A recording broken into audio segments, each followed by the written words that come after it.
My name is Ulubarashe Mzaninamo from the International Relations Department at Africa University. Welcome to our roundtable discussion at Africa University on the Future Africa Declaration on Durable Solutions on Protracted Displacement in Africa, which was adopted on the 19th of September 2022 and published on the 31st of September 2022 by the Center for Human Rights. According to the United Nations High Commissioner for Refugees, the current number of refugees, asylum seekers, internally displaced persons in Africa is around 30 million. The declaration notes that displacement is due to human rights violations, conflicts, wars, development projects, and the adverse impacts of climate change and disasters. The lack of sustainable solutions for many forcibly displaced persons has put them in a Haas 1967 protocol, the 1981 African Union Charter on Human and People's Rights, and the 1969 Organization of African Union Convention governing the specific aspects of refugee problems in Africa, and the 2009 Kampala Convention on internally displaced persons and others. It emphasizes that the more vulnerable groups within forcibly displaced persons, such as children, the elderly, women, other minorities, such as the LGBTQI, often experience discrimination, lack of access to legal representation, which impedes their access to durable solutions. Statelessness is both a cause and consequence of protracted displacement, and so the Future Africa Declaration notes that several obstacles hinder refugees, asylum seekers, and stateless persons from attaining durable solutions. In this discussion, we discuss the relevance of the points and find ways to overcome the challenges that may block its implementation. I'll be having this discussion with my esteemed colleagues, starting at our right, Natasha Mwani, Joseph Sakala, Alfred Belejena, Tapadzwa Chinotimba, Cinderella Shumba, Nobandi Lenguni, Naishe Munyukwi, and Zawadi Old. My colleagues will read out the points and then we'll join in the discussion from there. Thank you. Okay, so the first point of the declaration is that devising or reflecting on durable solutions to protracted displacement needs to take account of regional context, the differences between the various categories and causes of displacement, and the specific groups to which displaced persons belong. Okay. So this can be done through funding research groups to study and collect the data of protracted displacement across the continent in order to get a better understanding of the root causes of displacement, which will give policy experts the awareness required to effectively deal with displacement in Africa. In order to effectively research the causes and different categories that lead to displacement within Africa, it is crucial to first examine the complex historical, political, and social factors at play in the regions. By analyzing the data from past and current situations, we can identify patterns and trends that contribute to this pressing issue. It's also necessary to have collaboration between governments, local communities, and international organizations that can facilitate a comprehensive understanding of the underlying causes of displacement. Furthermore, implementing tailored solutions for each category of displacement is essential in addressing the diverse needs and challenges faced by affected populations. Okay, so you're saying that the relevance of the first point from the African Declaration is that we have to first understand the root causes in order to come up with solutions. Solutions, yes. I think also the same, we need to look at regional context. Perhaps, for example, that the Great Lakes region is usually affected by conflict. So there's a way we need to address that. And then certain areas, for example, the Sahel region is affected by climate crisis. So that's a different set of issues that need to be addressed.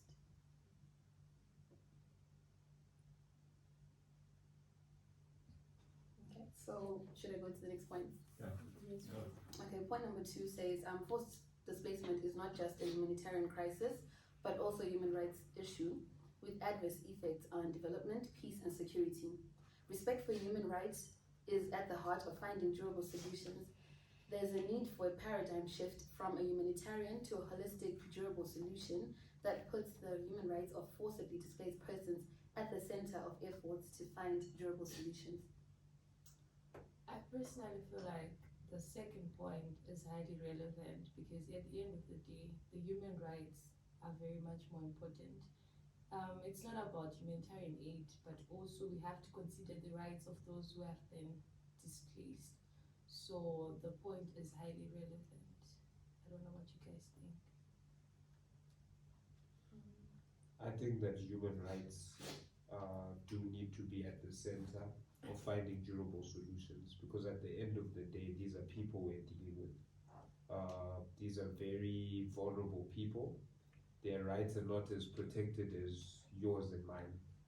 So if policymakers and those dealing with displacement in Africa can put the human rights of refugees and internally displaced people first, I think we'll be able to come up with solutions that are more effective in helping them reintegrate into a new society or solve whatever caused their displacement and then taking them back home.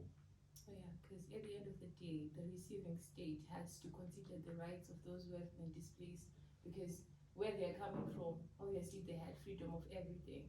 So the receiving state has to consider that these guys had rights from where they came from. So they have to consider that as well. If they had freedom of movement, the receiving state has to consider that as well.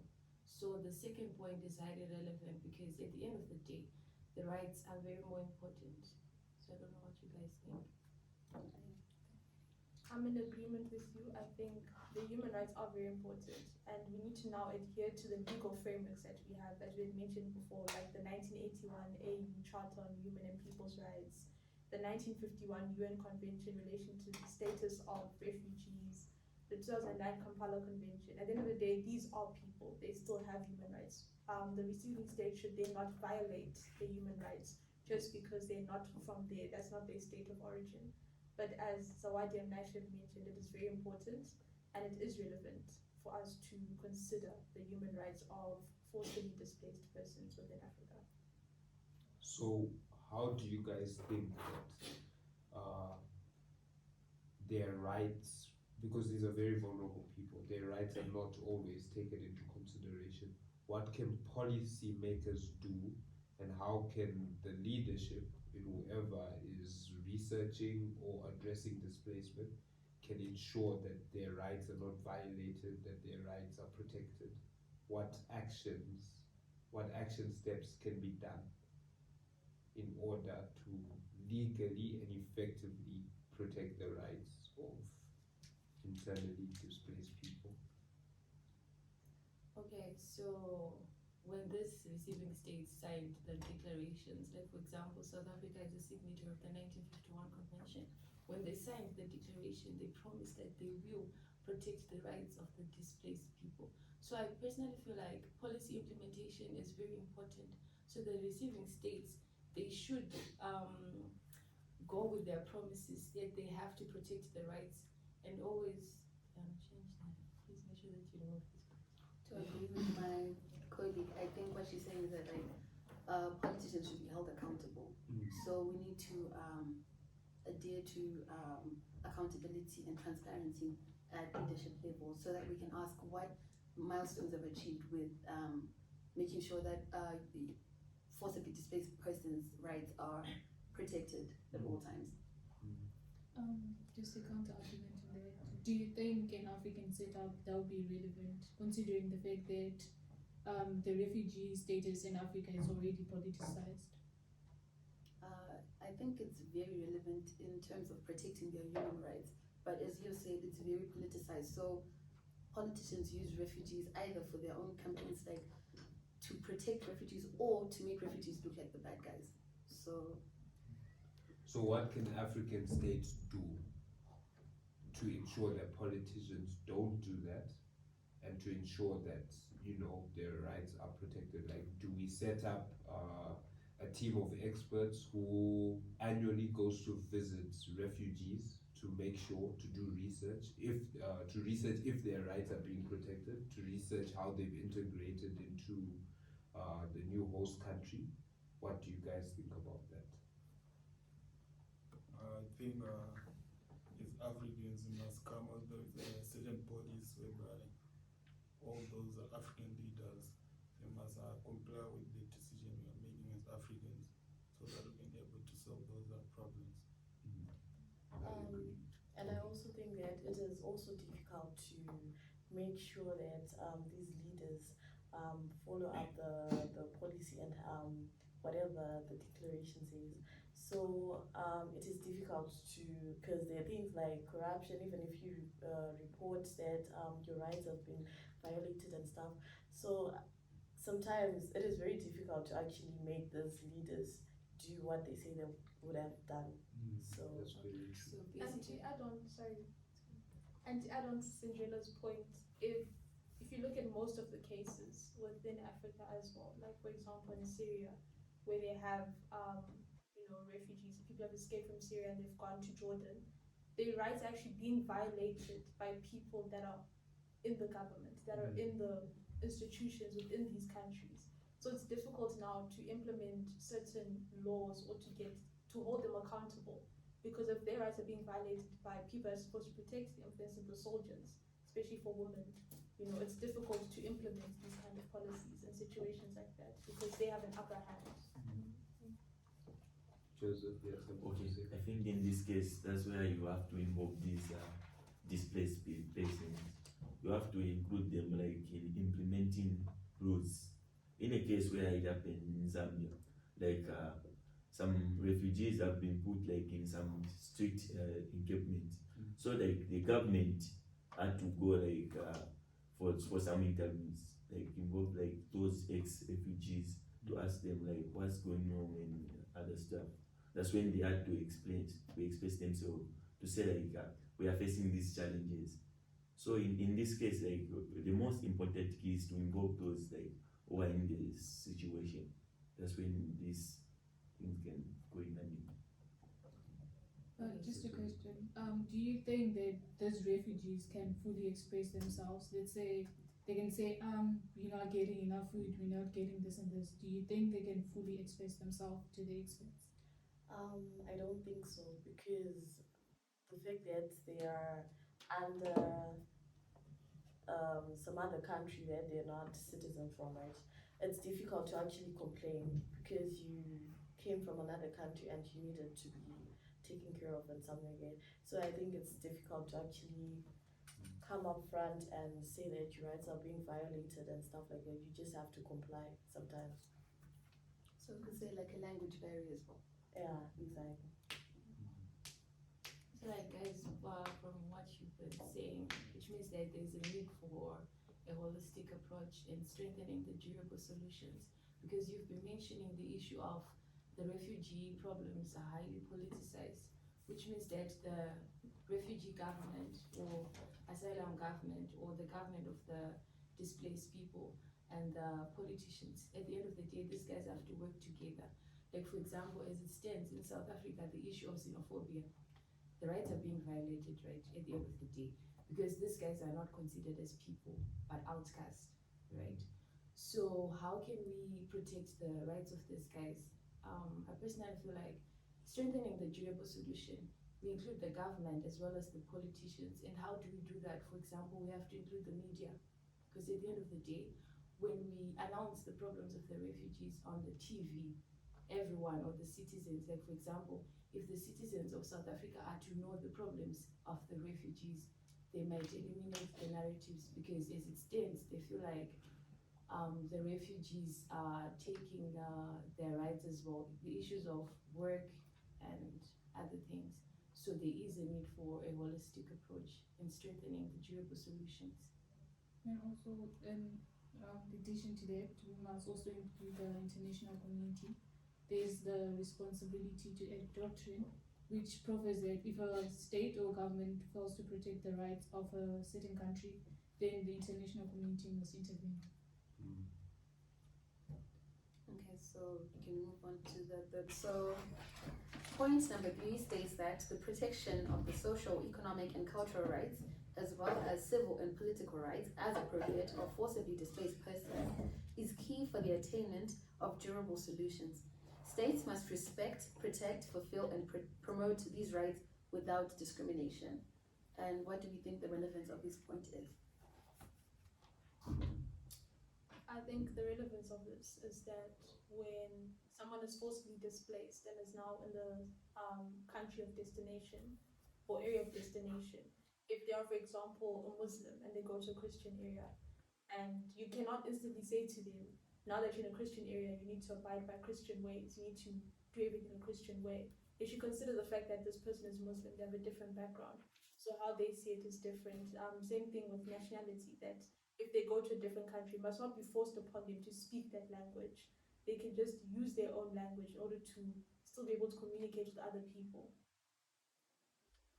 I also think, to add on to your point, with the different religions, I think forcibly displaced persons should have access to their places of worship. For example, if a Muslim goes into a predominantly Christian country, they should have access to a mosque and prayer times. So certain systems that prevent them should be abolished.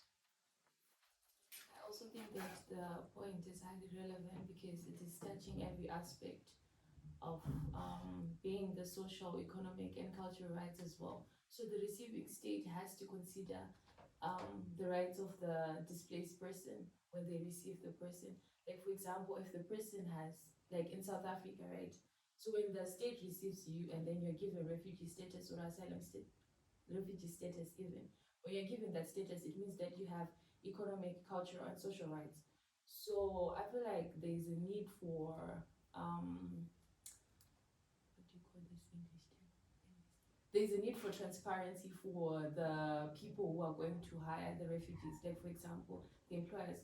If you have economic rights in South Africa, the employers or those ones, blah, blah, blah, blah, blah. Wait, let me start again. Can I give you a word? Anyways.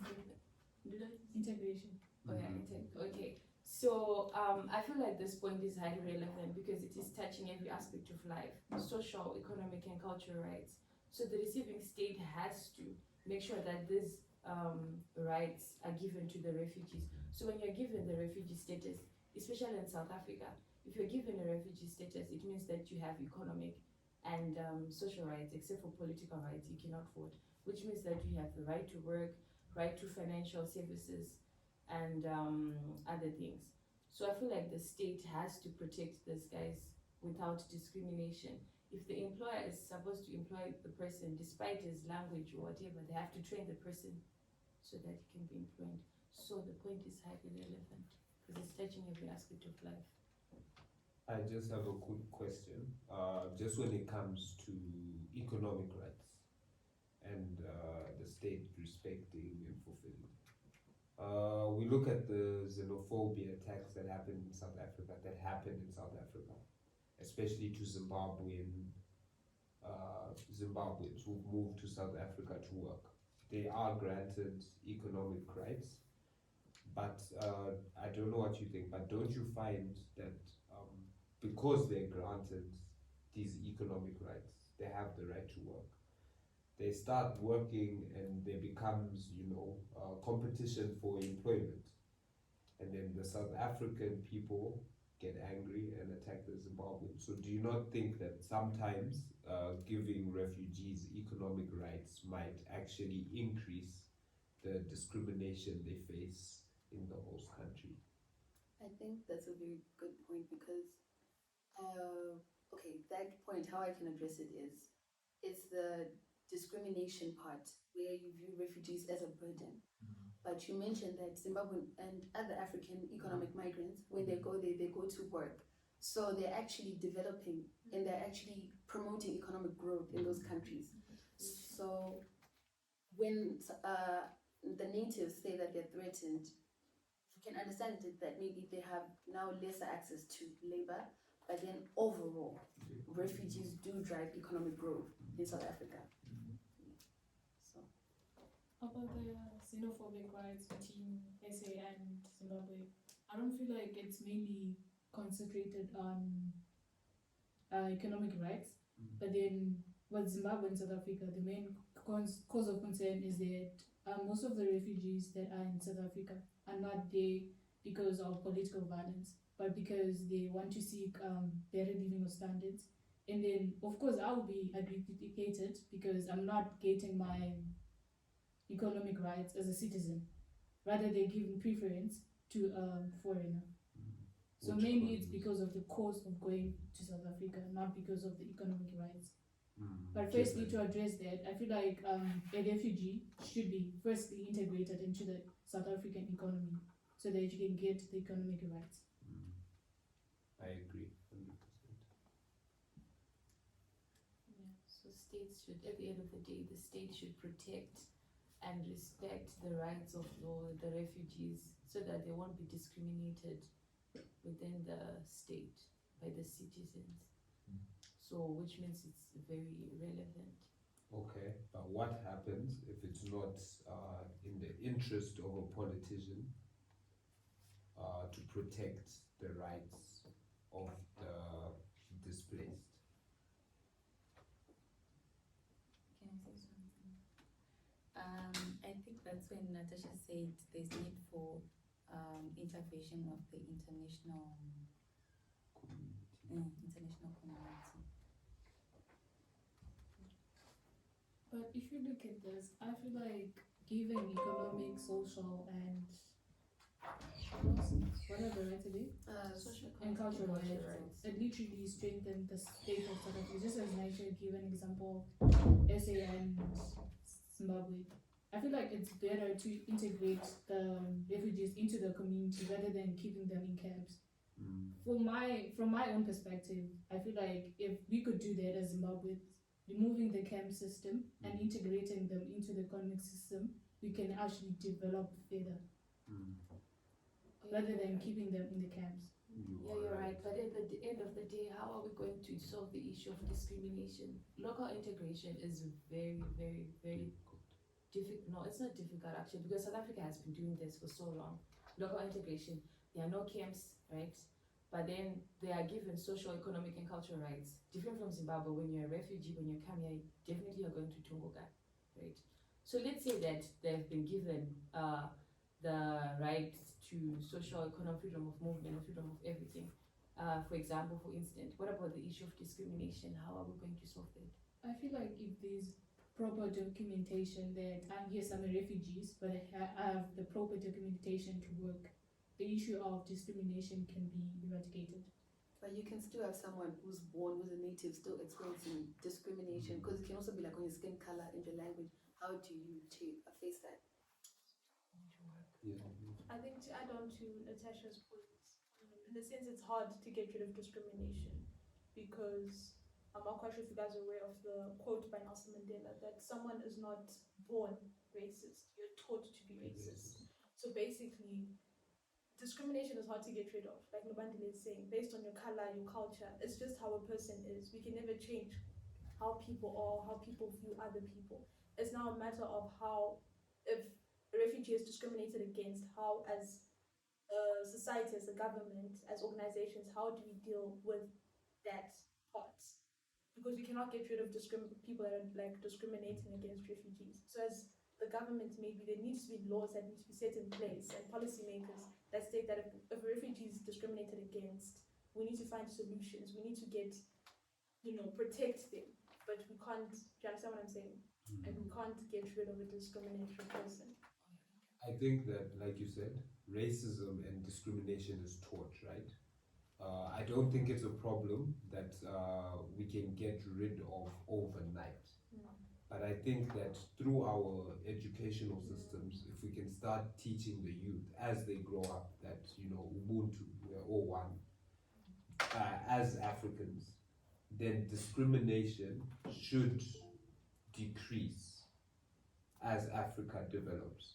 And hopefully we can get it to a stage where if displaced people have to move to a certain country, it is easier for the society of that country to accept them, because throughout their years of education, they've been taught, you know, the philosophy of Ubuntu, of Pan-Africanism, that we are all one people. Yeah, I'm in agreement. If the law doesn't work, definitely our ideologies would work. For instance, what Sawadi just said, Pan-Africanism. Look at how we liberated ourselves. So if we can liberate and unite as Africans in the ancient times, why can we not do it now? And I'm still on the point that what about the issue of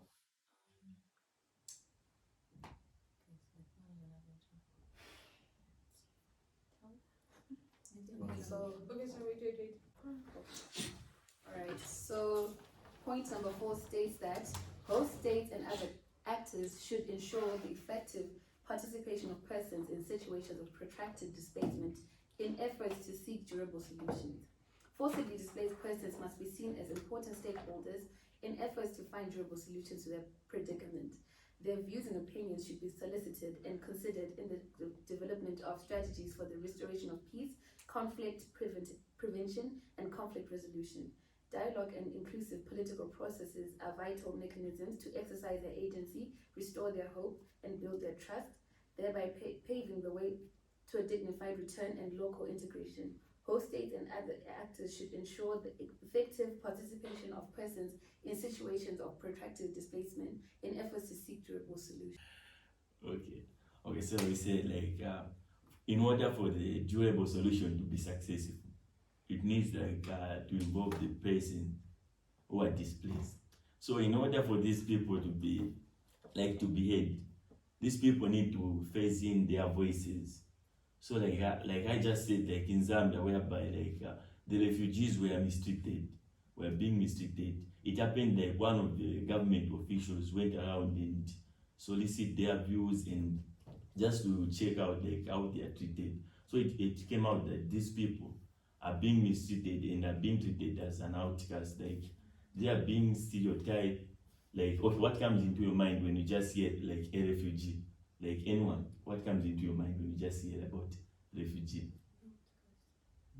You just think they are we just think they are fibs, something which is not good, is it? Yeah. Okay, so these people again will face other challenges where we say they have been put in some encampments where they are given curfew, they are restricted where they should go and where they should not go. You see? It's not okay, we have said where issue of integration where we say these people, they should be integrated. So I have a question, how do you treat someone with who's come let's say is a gay or is a lesbian? How do you treat this person? You treat them with respect. You consider their human rights. It's not about your personal perspectives, it's about their human rights, because under international law they're supposed to be protected. But what happens when international law Wait, I'm sorry.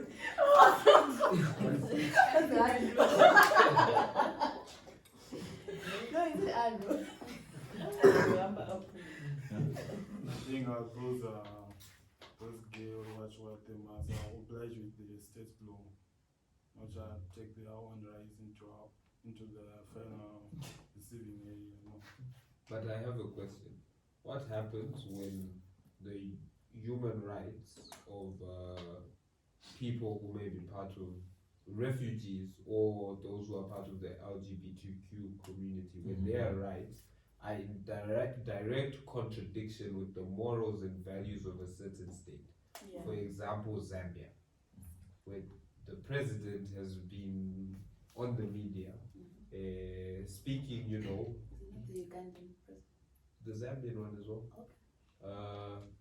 He's been there defending that Zambia does not accept such practices, and it is also his right to voice that. In a sense, it's an opinion of the masses. So what do we do when the human rights of a particular group are in direct contradiction with the values of another group of a state? I'm sure there are countries that do not take this as a personal perspective. So if Zambia cannot treat these people according to their norms and values, then I feel like they should transfer them to another set of country that can literally take into account their perspective. Share the burden. Yes. But also on the point that, like what Naisha says, some of these countries are signatory to these charters that are universal, so they still have to respect despite their own state perspective. And values. It's still human rights. Those type of people, they deserve to be placed on empty camps. But that's the same thing that we can eradicate. But the fact that they've accepted to take in the refugees, they're still supposed to respect their the values and their norms and make sure that their rights are not violated. So if they cannot respect them and do that, they're not supposed to allow them to come in as the refugees. Okay. And yeah, I'm seeing a line which is stating that their views and opinions should be solicited or whatever, and considered in the development of strategies for the restoration of peace. So if you're saying that this person is part of the LGBTQ community, so the government has to hear the voices and see the solutions. I think what this clause is saying is that refugees and displaced people should be allowed to participate in coming up with solutions to the cause of their displacement or to their integration in the new society. So how do we give them a voice? So when you're drafting down the solutions, we cannot just think for ourselves as a government that, okay, these guys, they're facing this problem, these guys, they're becoming an economic threat to our country, but instead we have to include them, right? If we include them in drafting the policies, then we hear what the problems they are facing. So that at the end of the day, we are protecting the rights of the refugee, protecting our state as well, and making sure that there are no insecurities within the state. Because if we include them, we know there are problems, and then we come up with the solutions at the end of the day. But yeah, at the end of the day, there are obstacles that may impede them doing this because refugee issues are highly politicized. So I don't know how we're gonna go about it. Okay, so at the end of the day, to show like their commitment, and they'll give you feedback to say like you can't just make like rules for someone who is in pressure. So you have to get feedback from them. How are these rules working? You see, another instance, it happened these people. It's a situation in Zambia. These people are told to get their national registration card from their places. You see, how possible is that someone is a refugee, and he's been told to get a national registration card from their country. You see, and again when they are looking for employment, these people are told to provide some money for the working permit. You see, which is not something good. So okay, this person is displaced. Where is this person gonna get the money from? You see. And how are they even going to voice that? So best way is to make this durable. You have to include them in implementation of it. I remember Nubandile once speaking about how displacement causes a brain drain in the country that the people have left, right? Yeah. Which is very true. And you find that whenever the displaced people get to a host country, their resources, whether mental, physical, are not capitalized on as much as they could to solve whatever problem caused the initial displacement. So I think by giving these displaced people a platform and some resources to also aid in coming up with solutions for themselves, it would really help because they understand their problems better than any of us can. But they just don't have the resources or the platform. Just a question. Do you think the forcibly displaced have ever been given a chance to literally illustrate how they're treated or the problems they're facing? I feel like the video that we saw, the Zambian one, that's an example of the government trying to include them and coming up with solutions. But I don't know as it stands for Zimbabwe in the context of Zimbabwe. I think they're usually addressed in documentaries that are done by independent actors, but they're never taken by government or states and other. Okay, just a reflection of this point. Don't you think if I'm a refugee, for instance, then I'm voicing out from, let's say, Zimbabwe, South Africa, and I'm saying I'm facing this and this challenges, do you think the government would literally allow me to say that I'm facing poor health facilities and no access to education or work? And I feel like in this case, it's bad publicity to SA or Zim. I'm not sure if you guys got the point. So it's like it makes them look bad if Yeah. you don't have access to Because at the end of the day, this refugee So voicing issues out are politicized. and it's yeah, has consequences. Voicing out has consequences and exactly for on the government. Yes. Oh, yeah. So there are certain limitations that I'm obliged not to say or to say. I personally feel like the government, or I can give an example of Zimbabwe. I feel like the refugee issues to them it's like a minor thing. So basically they're focusing on other things and not the refugees. They are not taken serious. So them going there so that they should hear what their problems are facing. It's like, so I don't know how we're going to go about it because these are some of the obstacles that these refugees are facing. So maybe it's like what so some of you have addressed that you could have a group of experts, like a dedicated department of the government that goes and looks, because most governments don't have a refugee unit within their, like how you have home affairs and stuff. So they should have something implemented like that. So which means the minister, I mean, the part of the home affairs, those guys we have to strengthen that part and make sure that these guys, they take part in what they're supposed to do in protecting the refugee rights. Because at the end of the day, that, like for example, we are talking about integration, they'll be like, these guys, they're over why do we have to stress about them? So firstly, we have to, like what Nomandile said, we are hearing the voices of the refugees from the documentaries, personal people. We just want to see what they're doing, but not the government itself.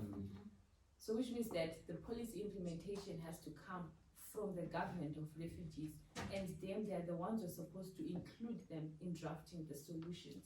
They're the ones who are supposed to go there and draft the solutions, not just saying, okay, I feel like these guys, they need lands, and they just give them land, but then we do not know exactly what they're facing.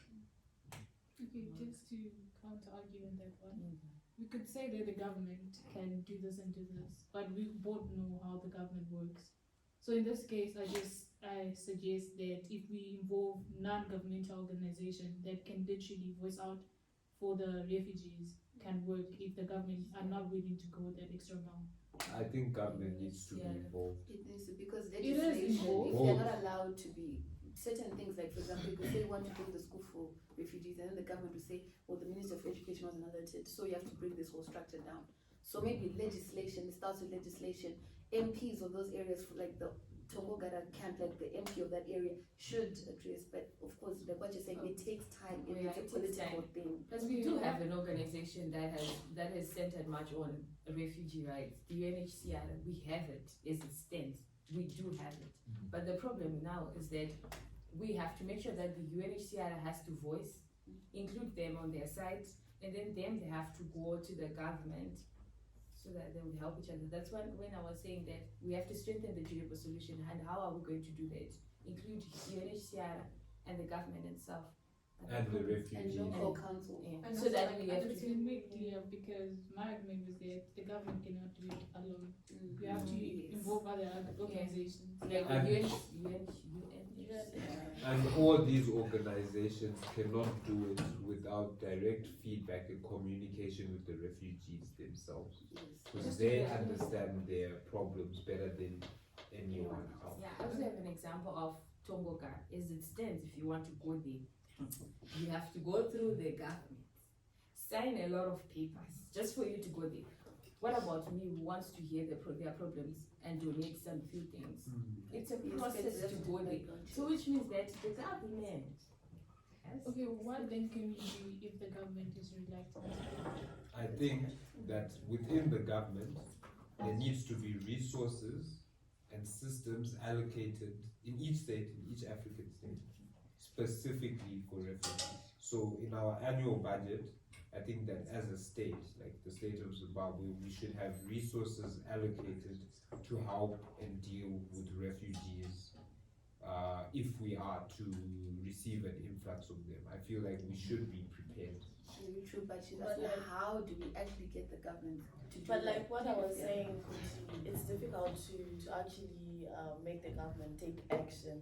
They're obviously going to just cover up for the government and stuff, so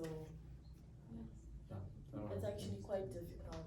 So that's what I'm That's saying. what says What in, can we do if the government is reluctant? Because the resources are being controlled by the government. So Okay. what can we do? What can we do? Yeah. Take away. We put our governments in place, right? Would you agree Yes. that us, the people, put our governments in place? For the majority of African states, of course, not all. But we do, right? So I think that it's important to educate our African societies on choosing good leadership. And good leadership would not be hard to mobilize to help people. You know, we must pick leaders that are willing to set aside resources to help displaced people that come, you know, from areas of conflict, because it is the right thing to do. I was thinking, do you choose a good leader? Because everyone, as of people, is a good leader. How do we choose a good leader? Maybe through meritocracy. Yeah, depending on the qualification of the leader. And- God and- this is Africa, right? Yeah, And there's his corruption, policies. nepotism and stuff. So you true, and you can have a good leader who's good for his people, Mm, but he doesn't want to accomplish. So, Okay. point number 5 says prevention of forced displacement should be prioritized. States have the obligation to prevent the causes of forced displacement and facilitate conditions for enabling forcibly displaced persons to attain durable solution. Current approaches are too often characterized by reactive measures that are instituted after the event rather than preempting the causes of forced displacement. So how is this point relevant to us? Okay, so this point illustrated it is morally right for states to prevent forced displacement. However, there are certain circumstances that can be justified. For instance, with the issue of climate change. But regardless of the reason of forcibly displacement, states in the case of forcibly displaced person, the state should provide conditions that leads to durable solution for refugees. And the best way to deal with this is having measures in place already in anticipation of the problem. As illustrate that it is morally right for state to prevent forced displacement. However, there are certain circumstances that can be justified. For instance, the issue of climate change. But regardless of the reason, forcibly displacement should be a case in Africa, such that the government should provide conditions that lead to durable solutions for the refugees. And the best way to deal with it, having measures in place already in anticipation of the problems. As Dr. Norman Pinduka illustrated, that prevention is better than cure. So it's better to have preventive measures to counter the problems, and this leads to a proactive government and Rather than international a economy. reactive.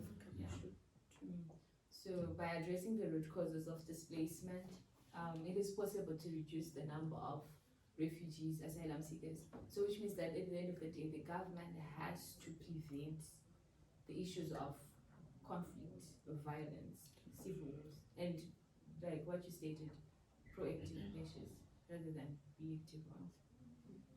So they have to prevent all this for sustainable peace. And also being proactive, I feel like it reduced dependency on the western side.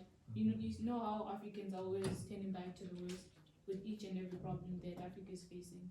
So in this case, Africa has a privilege to look into their problems and provide solutions before the problems happen. That's good. Yeah.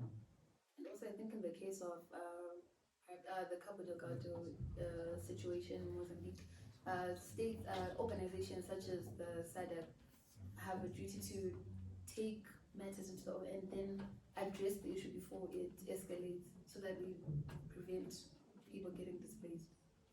So would you say that part of that? Oh, sorry, Charles, you first. Go ahead. I think the major causes of displacement in Africa is because of conflict in Africa. For example, the DRC and Rwanda war between DRC and Rwanda. People are fighting, and that is causing displacement in Africa. So if the government of DRC and Rwanda come together and unite, there will be no displacement. Yeah. But we should also take into account that issues such as conflict hardly to eradicate. So even if we have a nation state, conflicts are bound to happen. But we can try to minimize the issues of the conflict as well. Would you say that part of prevention is having the SADC, the organization, take up the role of maybe having a type of military force that can intervene in states that are having too much conflict and causing too much displacement, if necessary, as well as start the process of disarming terrorist organizations that may also be causing conflict that's leading to displacement? What do you guys think about that? I definitely do not agree. Because we should take into account that a state is a sovereign state, and international organizations like SADC, these are secondary to the states. Okay, but what if a state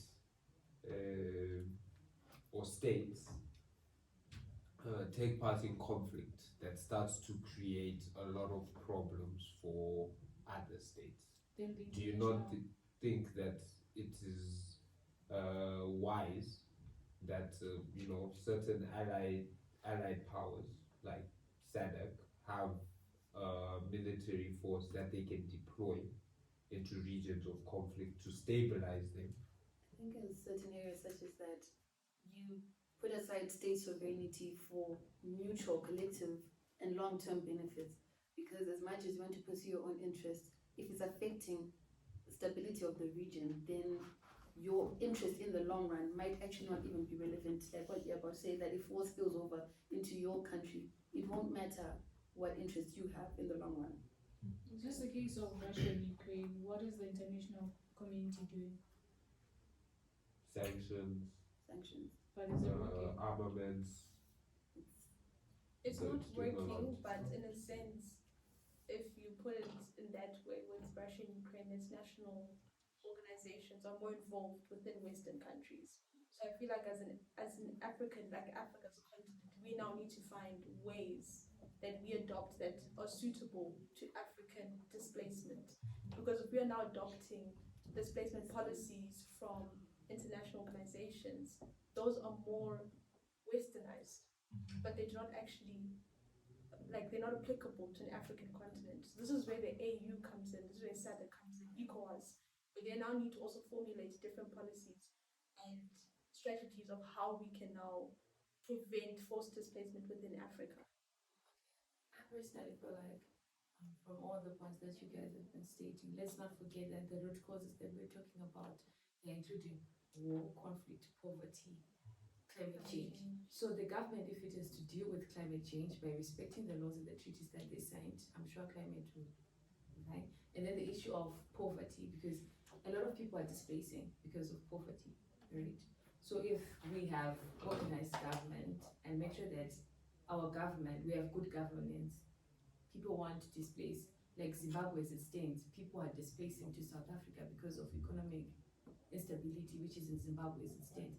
So if the government of the day or the states or the sovereign states, if they are to root away with poverty, climate change, because we all know that conflict, as long as it's an ongoing thing, it's not going to end, because every day conflicts. So the government has to respect the treaties that they signed in regards to climate change, and one. So I'm sure if we respect that, we won't have natural disasters. and people want to displace. So we have to respect those. We have to have activists. We have to have a lot of things. And then also on the issue of poverty, we all know that Africa has a lot of corruption and the government is not that. So we have to address the issues of good governance on our leaders. We have to have proper leaders so that people won't displace. We have to have governments that work together, that at the end of the day we will have sustainable development and people won't displace. People in America, that state is developed, and many Zimbabweans, they move here to America to look for a better life. And then on the issue of conflict, I think it's going to be very difficult, but in context way, governments or states, they should solve their issues by signing agreements, maybe talking nicely, a mediator, I don't know. But conflicts, they are ongoing. But if you are to address the issues of poverty and climate change, I'm sure the issues of displacement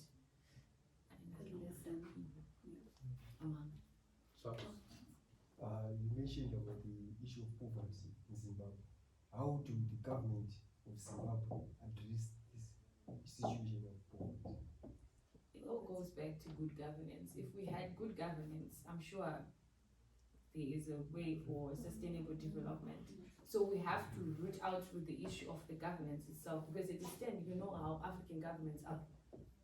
They are semi-autocratic, others they are autocratic or whatever. I'm not saying that an autocratic government cannot develop because we have Rwanda as a state, but we have to do away with the issues of good governance, because if we have good governance, at the end of the day, we have everything we want and people won't displace. Because obviously if I'm buying bread for like 50 cents, I'm like, why should I go to South Africa when I can buy bread for 50 cents? But as it stands, we're buying bread for $1, which is okay. Yeah, but we have to do with the government. What about the issue of maybe natural disasters, such as a cyclone? Okay. The issue of signing, we know every state signed a treaty in regards to environment or climate change, whatever. So if we are to respect what we are supposed to do, like for example, I'm not saying in Zimbabwe we have nuclear things, but the issue of nuclear, you know how nuclear can distort the environment, right? So if we are to respect what we are supposed to do, I think what Alfred is trying to say is that, is it possible now in an environmental situation where, because of a natural disaster like a cyclone that recently happened, how do you deal with forcibly displaced persons in that situation? Because that's naturally happening. We can't control the weather. We can only control now the movement of these displaced persons. Okay, what I think is, we cannot control the natural disasters and stuff.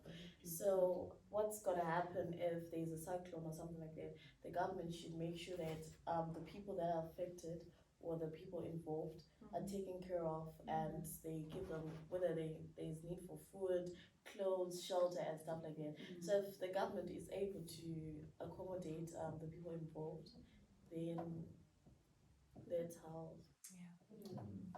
I do agree, but I feel like it has to start from a certain point. Let's say there's just a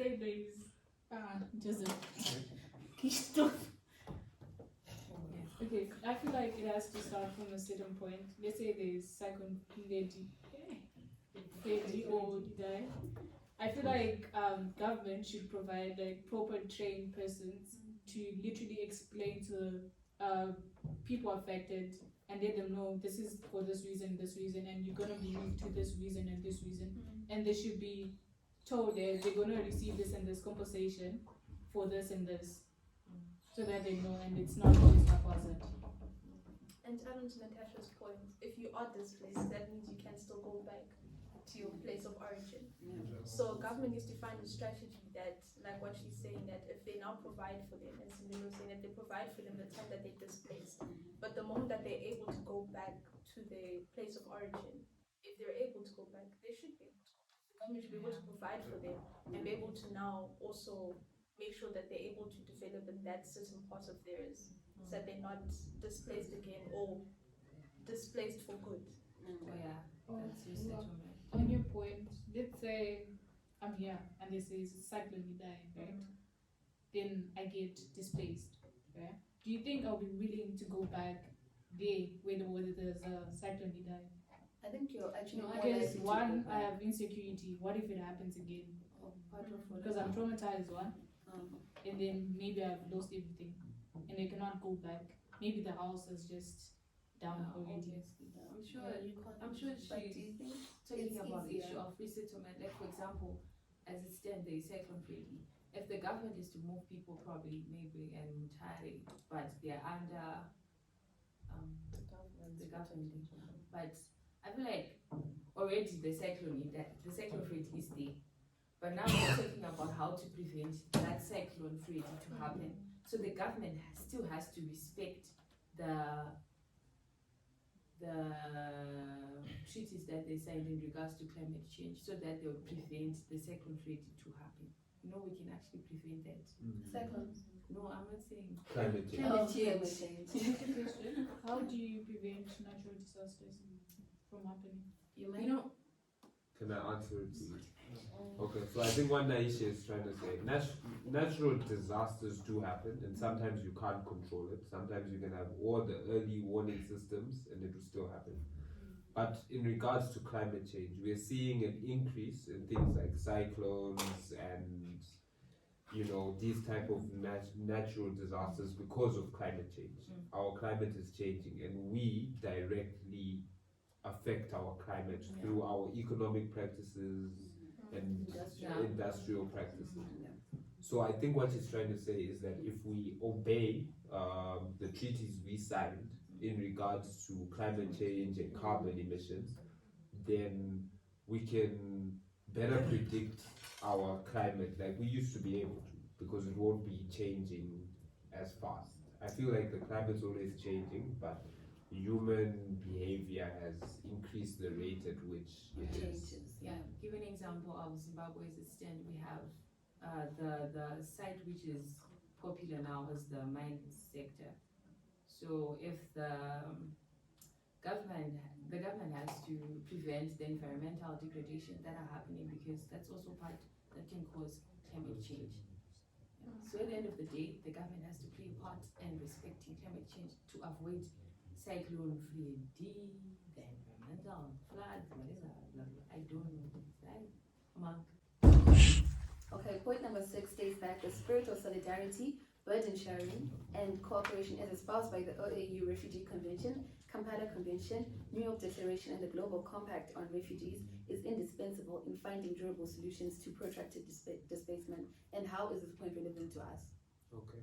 I think this point is very relevant because firstly, it shows that without solidarity, burden sharing, and cooperation, the problem with displacement cannot be addressed. We have to help each other as African states. It's also relevant because it also shows, you can see the OAU Refugee Convention, the Kampala Convention, and the Global Compact on Refugees have been mentioned here. So this tells us that certain actions have been taken in trying to address displacement in Africa, which emphasizes the gravity of the situation. It shows us that it is something that is being taken very seriously right now. Okay. I personally feel like the OAU Refugee Convention, the Kampala Convention, the New York Declaration, and the Global Compact on Refugees, these guys have to work together at the end of the day. Like what this point has stated, the issue of burden sharing, which can also be termed responsibility sharing. So these guys have to come together in order to come up with a solution, a policy that can help the refugees, which is very strong. But I'm just talking about responsibility sharing, that we cannot just have a lot of conventions, but why not these guys come together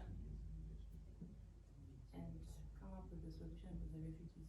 I'm So going you're back saying to the responsibility sharing they need to create a comprehensive implementation strategy. and helping each other and Cooperate. and helping each other and solving the problems of the refugees, which is burden sharing or responsibility sharing. So we're going to point number 7. Okay. The obstacles to point number 6 are. You can take this one.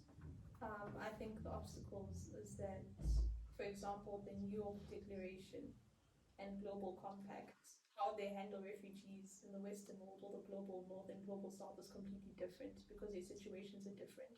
So most times, for example, now in the global North, there's Russia and Ukraine, but within Africa, there are so many conflicts that it's so hard to now deal with a specific one at a specific time.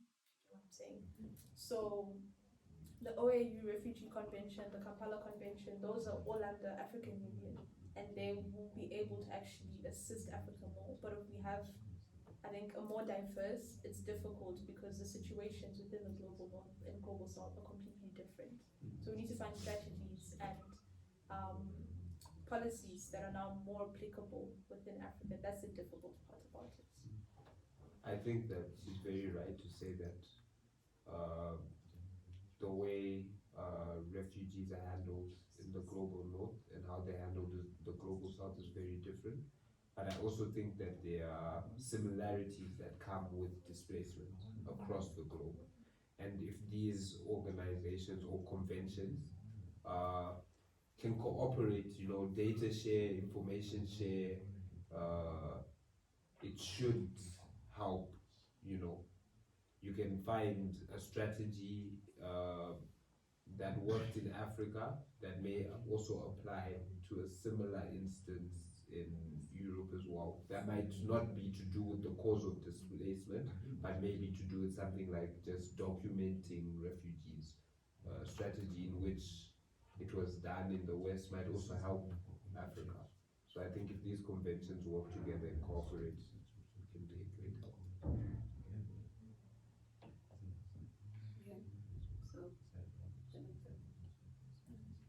Okay, point number 7 states that promoting democracy, the rule of law, good governance, peace building, and reconciliation is key to addressing the root causes of protracted displacement. Okay, so promoting democracy, the rule of law, and good governance, and peace building and reconciliation is critical addressing the issue of root causes of the protracted displacement. So we see that these values provide a framework for peaceful conflict resolution, protection of human rights, the establishment of inclusive and accountable governance. Hey guys, don't protect it. I'm sorry, Josephine. Okay, so point number 7 states that promoting democracy, the rule of law, good governance, peace building, and reconciliation is key to addressing the root causes of protracted displacement. Okay, so these values provide a framework for peaceful conflict resolution, the protection of human rights, and the establishment of inclusive and accountable government structures. So we see that to promote these values, policymakers should support democratic transitions. They should provide technical assistance or capacity building, and also promote transparency and accountability, as well as to address corruption, invest in peace building and reconciliation, and also address the root causes of the conflict, including issues to do with inequality, discrimination, marginalization. And we see that these efforts should be coordinated and sustained to ensure their effectiveness. So by promoting these values, policymakers can help reduce the risk of protracted displacement and also promote political stability, economic development, and social cohesion. Yeah. So you guys can add something to the. I think it's quite critical to everything that we've been discussing, the promotion of democracy, because democracy is what enables governments to act accordingly. Okay. So The obstacles. Okay, I feel like the obstacle here. The point is stating that we should promote democracy, the rule of law, and good governance. As it stands, we all know that this is close to impossible in a continent like Africa, because promoting democracy and the rule of law will be rooting out with the causes that is causing displacement. So if a state has good governance, which means that people won't displace, right? So we are going back to the interest of the government, because our governments are semi-autocratic. We do not have democracy in Africa. We do have it in some of the states, but as it stands, we all know that 90% of African states, they are semi-autocratic, others are autocratic, and this is causing political instability.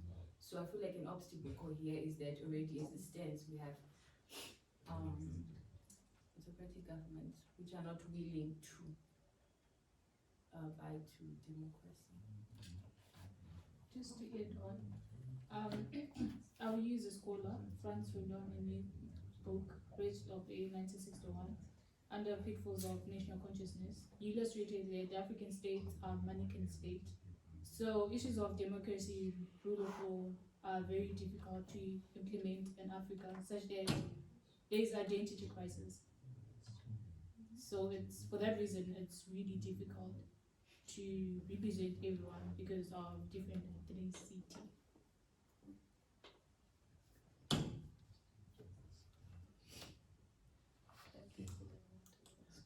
Okay, so we're moving on to point number 8, which states that states and all stakeholders must promote welcoming and tolerant attitudes and practices in host communities. So, welcoming and tolerant attitude and practices in host communities are crucial for ensuring the successful integration of migrants and refugees. This in turn can contribute to the overall development of the host community. Welcoming and tolerant attitudes and practices also have positive impacts on the mental health and well-being of migrants and refugees. When they feel accepted and valued in their new communities, they are more likely to feel a sense of belonging, and also social connectedness, which help to alleviate feelings of isolation, loneliness, and anxiety. Promoting welcoming and tolerant attitude and practices in host communities can also help to reduce tensions and conflicts between different groups. When communities are more diverse and inclusive, there's a greater likelihood of social harmony and cooperation, which can contribute to the overall stability and security of the country. You can add on. Okay. I feel like states and stakeholders should promote welcoming and tolerant attitude and practices in host communities, with much emphasis on the private sector, because we all know that private sector owns huge amount of money.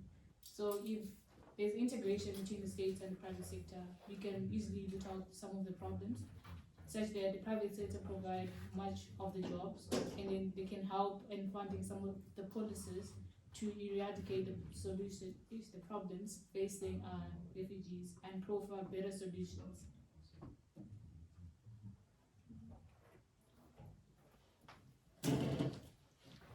What are some of the obstacles that, with regard to point 8, that can be faced for implementation of the declaration? I think it would be discrimination. So there are certain groups that perhaps if they appear and they're looking for help, they could be denied just because of their nationality or their ethnicity, and even in the case of minorities such as LGBTQ. So if LGBTQ groups are facing persecution in their native countries, when they arrive at a place and they are now presenting themselves to the officers, they could be rejected simply because they're LGBTQ. So that could be an obstacle. There are also risks of insecurity spillovers from conflict in the country of origin. The government of Rwanda is always feared that the conflict in DRC might spill over into Rwanda, which partly explains the restrictions on access to Rwanda for refugees from the DRC. I think another obstacle, according to Natasha's point, where she was saying the private sector and the public sector, they need to integrate. Maybe there can be an obstacle whereby the private sector may not want to integrate with the public sector, so there will be an obstacle there. And also just to add on to his point, I feel like most of the private sectors are profit driven. So this is unlike the African setup where we naturally poor in a sense and the West. So we could see different circumstances between the private sector in the West and the private sector in Africa. So that the private sector in Africa is profit driven, unlike the private sector in the West.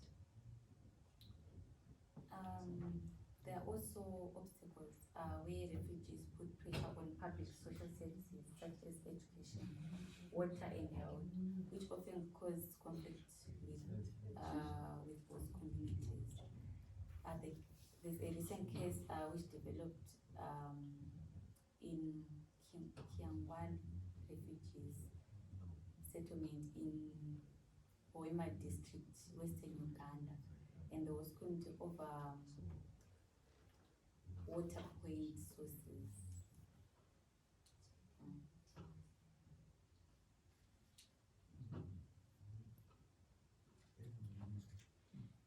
I think it's okay. Okay. So what? Okay, so point number 9 states that the encampment of forcibly displaced persons often leads to the restriction of their rights and adversely affects durable solutions. States should, as far as possible, abolish encampment policies to allow a more effective integration of forcibly displaced persons in the socio-economic fabric of host countries and communities. So the relevance of this point is that encampment systems have been popularly used in many African countries as a way of containment of refugees. However, the issue with encampment systems over time is that they actually are some of the causes that create the protracted situation, because refugees are born and live in encampment systems without ever knowing the outside world, and that also is a hindrance on their human rights. Other issues may include security threats such as smuggling, terrorism, generalized violence, xenophobia, and human rights abuses such as sexual abuse, hunger, exploitation, and lack of access to freedom of movement, healthcare, education, and employment. So, in the case of generalized violence and smuggling, human crimes that happen because of encampment policies, you can look at the case of the Leka camp in Malawi, where people were being trafficked and sold as human slaves, in the camp. So, encamping refugees means that you just contain them in one place, and then whoever has access to the camp can abuse the people who are in the camps. The limited assimilation of refugees into hosting communities also affects the local communities. And an example is the South African xenophobic attacks against refugees in 2019. And so, what are some of the obstacles? I think, like you mentioned, xenophobia in South Africa is one of the obstacles, is that they're not actually accepted within the different societies of the host countries, and that leads to a variety of issues, right? Where people are now getting attacked and killed based off of where they come from, who they are. And I think Natasha had mentioned this earlier, like economic integration, where people now go and they want to find a better life and they want to be involved within the system. But to a certain extent, it might also be disadvantaging, putting the citizens of that host country at a disadvantage, because they now feel like, okay, these people have now moved from their country to our country, and we don't have opportunities anymore because of that. So I think that's one of the challenges that we face with this. It all goes back to security concerns. So if the government has to go up way with the issue of encampment system, obviously the citizens are going to feel insecure because that's going to involve local integration, the integration of the refugees to the citizens, them enjoying a lot of rights. So it's going, the obstacle that I feel like that may impede in implementing this solution, and it all comes back to security concerns, like what you've been saying, an example of South Africa with the issue of xenophobic attacks. It's just a question. In the case that, let's say, Zimbabwe and South Africa already have bad relations, and let's say Zimbabwe is receiving a migrant or refugee from South Africa into Zimbabwe, do you think that refugees should be placed into a camp system basing on the relationship between Zimbabwe and South Africa, or they should be integrated into the local community? I personally feel like when these guys signed the treaties, they signed with the aim that no matter what, the receiving state has to protect them despite. So them putting them in an encampment system is a violation of human rights, despite their tension that they have. Obviously, if they have a tension, probably that person wouldn't even hesitate to go to Zimbabwe. Probably they would go at other state. So that was on the same point. What about issue of security? Or there are already bad relations between South Africa and Natasha was saying. the issue of security. Yeah, it goes back to the issue of violation of human rights. So I'm sure if someone knows that there's a conflict between these two states, he wouldn't hesitate to go, wouldn't even think to go to Zimbabwe.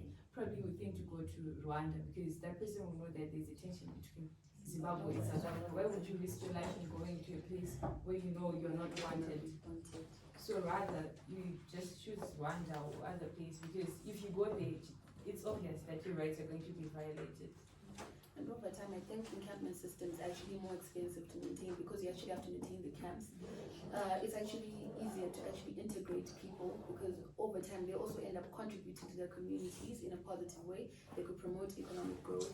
So doing away with the encampment system is what others have said. It should only be like an emergency system when you use an encampment system. However, long-term durable solutions, you actually have to integrate and resettle forcibly displaced persons into better homes, such as how Ugandans have used their self-reliance programs in Rwanda as well as trying to implement the same system. Okay, I fully agree with your point. Just take a case study of Sweden on how it has developed economically due to integrating refugees into the economy. Has anyone here ever seen like a refugee camp where you'd want to go and play soccer with the people there, or just hang out there? Right? They all look horrible. The facilities are horrible. It's all bad, right? Yeah. I think an encampment system is one of the worst inventions us humans have made. I think that it's really bad because you are secluding people from the normal systems of the state. So I think that when it comes to dealing with displacement, I think that encampment systems must be eradicated completely.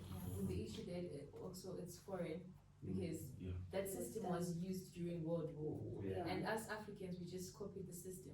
Plus also I feel like encampment system increases conflicts, insecurity within the state, like for example, state like South Disease as Africa. well. I feel like we should root away with the encampment system. Plus also an obstacle that may impede in implementing this solution. It all comes back to political will. We have to sign forms to end the issue of encampment system and all the Bureaucratic institution that's very, it's a process reluctant. and it comes back to political will if they want to. Tapio and Charles, I can see you disagree with what's being said here.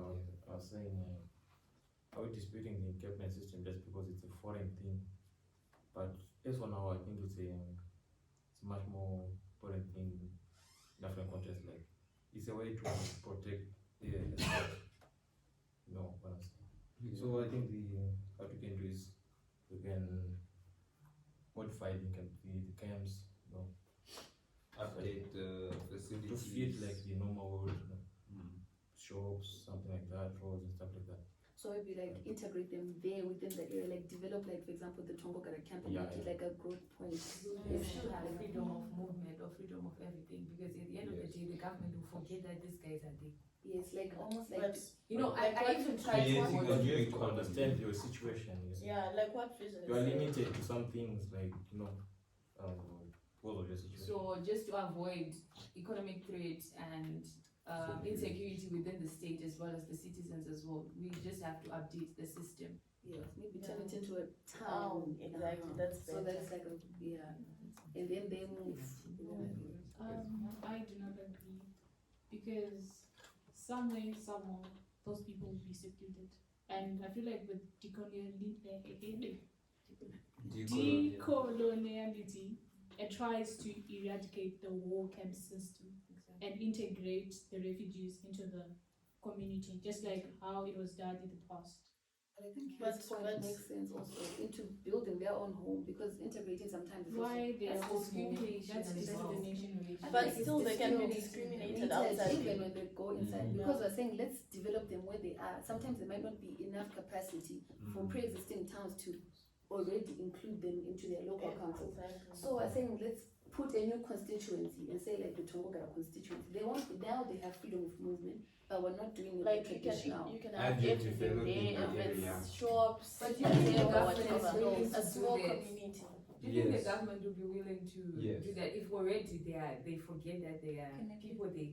Because as it Yeah, stands, that's- Tongo Garara, Mhm. for you to go there, it's a process. I think it's an effective strategy because letting a new town develop there would be really good for the A economy. small community where there's the shops, everything That's like already you Do need- we have the resources to create a Yeah, small- resource Yes. constraints. Do we have And an issue? That's one of an obstacle. Do we have the resources to keep them in the camp?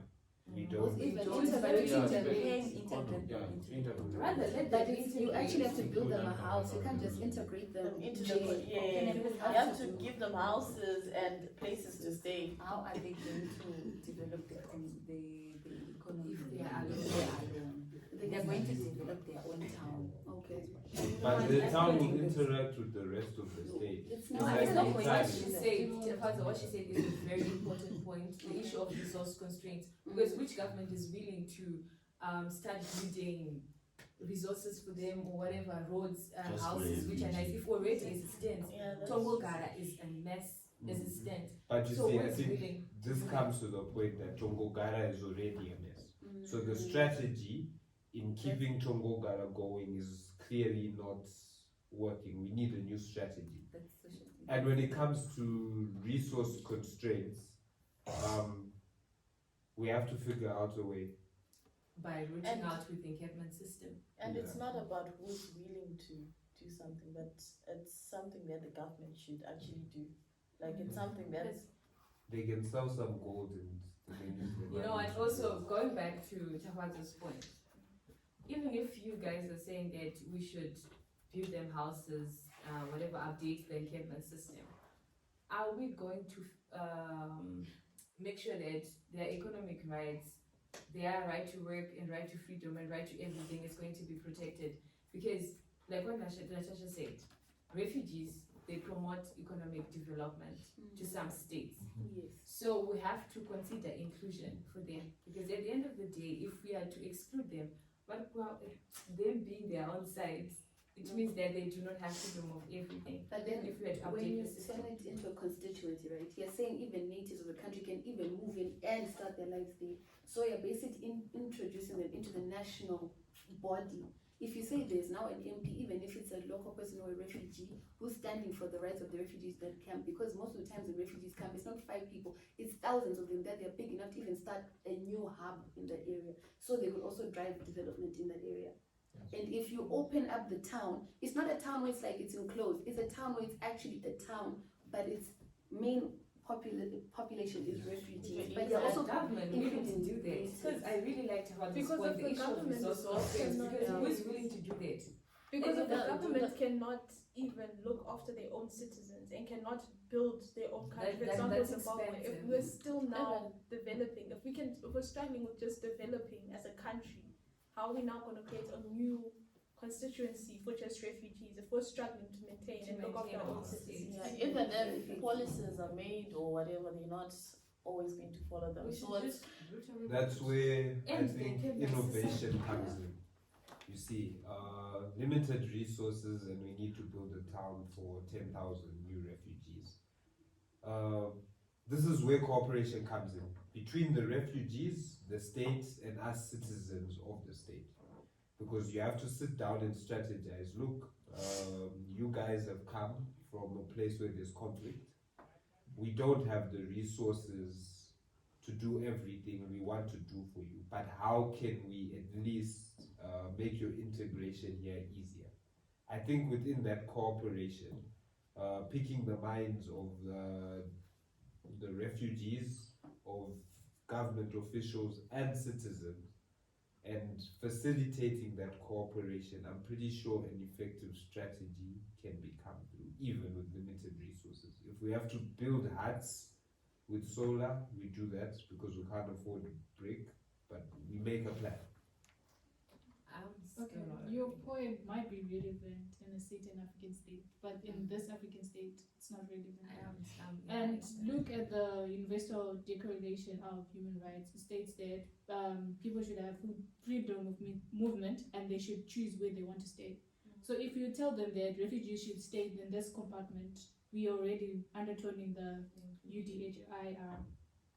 Well, I think we're integrating them there, but they are going to still have the right of movement. And when they're now economically stable enough and he wants to move to Borodale, how You can can. they be economic? I still feel like the Economically issue of stable when updating they're just stuck in there, and how are they going to be economically stable? Yeah, because I feel still like feel like at the end of the day, we just have to root out within Capeland system because they should integrate within the community for them to gain economic rights. no, economic social rights for them rights. to fund their families because at the end of the day, when you're a refugee, you have to look for a job in order to survive.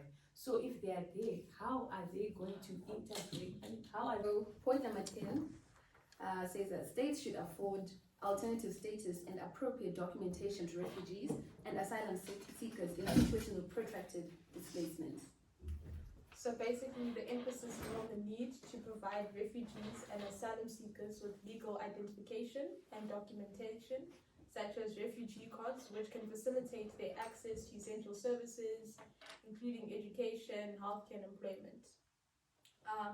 We can analyze this from the point that the Declaration on Global Solutions can be implemented in accordance with the United Nations and the African Union through collaborative approach that involves the participation of all stakeholders. Because these two organizations have also expressed their support for the declaration. So the identification documents issued by national authorities ensure that refugees' identities and status are formally recognized in the country of asylum, easing access to rights, protection, services, and opportunities available to refugees. Civil and legal paperwork is critical for refugees because it protects their rights and allows them to access critical services. But however, there are numerous reasons why refugees lack civil registration, identification, credentials. Like Joseph had mentioned, the case of Zambia, where they told they need to go back to their country of origin. And for example, the refugees from Congo in South Africa, which were in Cape Town, they can't access health facilities because they do not have birth certificates for their children, or they do not have any identifications because due to conflicts that they've left for reasons or because of damage and climate or whatever, they've lost their identification documents. Or they cannot have their children go to school because they don't have birth certificates, and they're being told that you now need to get these birth certificates from the place where they've basically lived, and it's difficult. Anyone want to add on?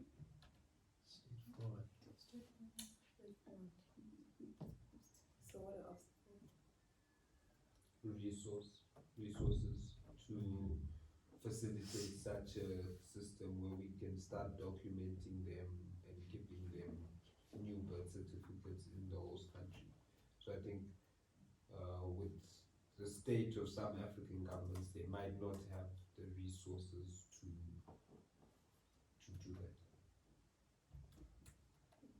So not all asylum seekers are granted the refugee status.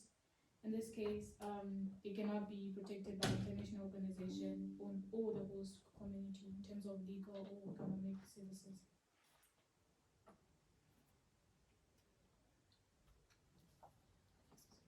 Explain, please.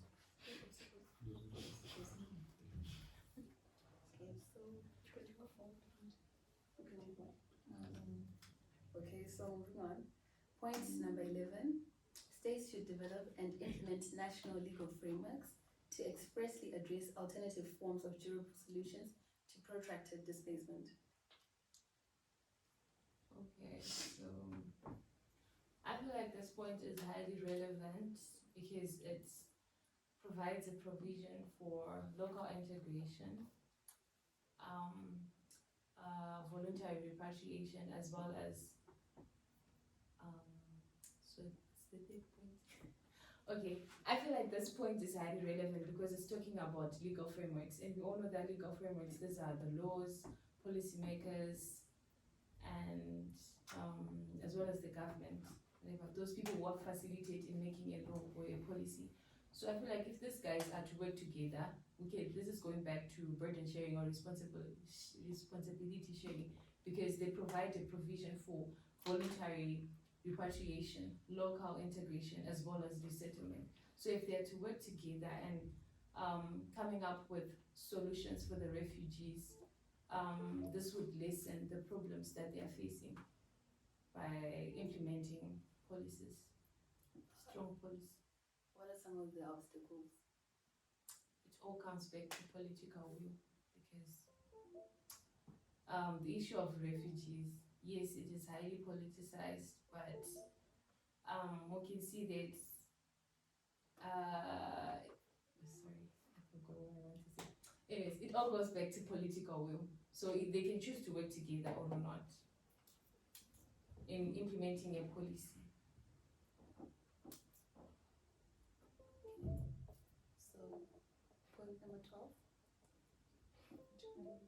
Okay, so number 12 states that solutions to forced displacement will only succeed as durable if they address the particular vulnerabilities of those displaced persons who are already most at risk of human rights violations, such as children, especially unaccompanied children, women, especially children who head households and expectant mothers, sexual or gender minorities, persons with disabilities, and older persons. In devising solutions that are responsive to the needs and concerns of these groups, the intersectional nature of identity has to be taken into account. Solutions have to address the root causes for the marginalization and vulnerability of these groups, such as patriarchy, negative and demeaning attitudes and stereotypes, homophobia, and the laws that uphold these societal stances. So how is this relevant?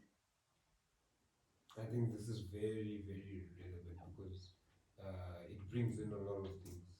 It brings in cultural values, it brings in religion, it brings in things such as homophobia. It takes us back to the question that what do we do when protecting the rights of refugees goes against cultural norms or cultural values of the whole state. I think this is very relevant because these are the most vulnerable people. The receiving state has to consider the minorities when coming up with their solutions. Minorities like the elderly, and the issue of the LGBTQ comes here because there's a language state about Sexual and gender minorities. So how does the government go about the issue of the LGBTQ?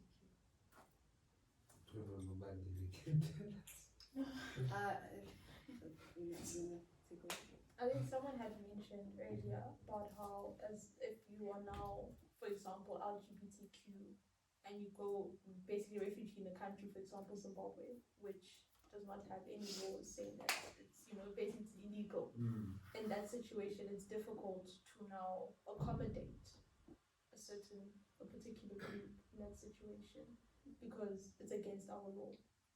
So we now need to find, I think someone suggested a solution that they now need to move to another country that can Yeah. accommodate them. Resettlement. Mm. The issue of resettlement. So if the government feel like we cannot protect these ones. If we cannot protect them, then we send them to someone who can. I know, but I don't like Like that. maybe Not that safe. has more openness Hmm. in their policies. For example, South Africa recognizes the LGBTQ. Sending them to a country like, for example, Uganda, which clearly expressly states that they are anti-lesbians, you put them at risk. It also goes back to the issue of encampment system. What about the protection of the rights of women and children? Who are they? Because they are prone to sexual abuse. Hmm. So Trafficking. how do we protect these guys? Especially in an encampment, I feel like it can be, Or even at school? yeah. And I think with the encampment issue is like in most situations where their rights are violated by the people that are supposed to be protecting them. So the issue is now finding a way to deal with these things and how we can find a way forward of how to protect them without them being violated by the ones that are supposed to be protecting them. We can also go back to your point when you talked about the issue of resettlement.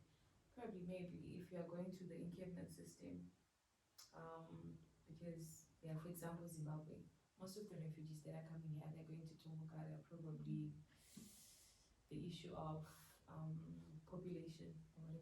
So if the government is to look for another third state, and like for example Zimbabwe, if they are to sign an agreement with probably like South Africa, and people will come, they can resettle them there, but they'll be still under the refugee status of Zimbabwe, so that we can protect the rights of these people, especially the encampment system. What about the rights of women? Who are they?